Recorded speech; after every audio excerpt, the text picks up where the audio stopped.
Македонија меѓу европските држави е во врвот со стапката на смртност од коронавирусот, а во споредба со балканските држави е рекордер по бројот на починати според просекот на 1 милион жители. Во статистичките анализи и изработените диаграми, врз основа на поставени математички модели и алгоритми, универзитетскиот професор од Битола, доктор Дејан Трајковски, вели дека за разлика од диагностицираните од COVID-19, кај кои имавме два јасни пика, кај починатите промените се менуваат во бранови со еден основен експоненционално растечки тренд. Ние сме за жал неславниот рекордер на Балканот. Од избунувањето на епидемијата до денес ние имаме најголем број на починати на 1 милион жители во однос на сите балкански земји, вклучувајќи ја и Турција и Косово.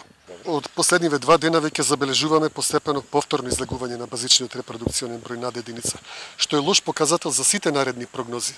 Во анализата на битолскиот професор до 15 јули може да се очекува бројка на ново заболени од 7550 до 8650 лица или со средна вредност 8100 новозаболени.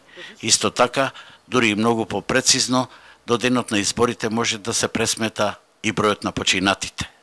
Го измерихме многу точно временскиот интервал од диагностицирањето до смртта. Во македонски услови тој изнесува само 8 дена, што значи сите што беа запишани како отворени случаи во последните 8 дена при стапка на смртност од 6%, значи со многу голема сигурност можеме да прогнозираме дека значи и од нив ќе има починати. Конкретно до денот на изборите интервалот на доверба за 95% сигурност е од 408 до 443 починати со средна вредност од 429. Последното леснување на мерките беше во средата, а во исто време започна кампањата и за растот на репродукциониот број не моравме да чекаме со точно серијски интервал од 4,5 дена, кој започна со благорастечки тренд. Всушност, во цело ова време вредности на R0 под единица се повеќе исклучок отколку правило, како последица на непримена на мерки, рече битолскиот професор.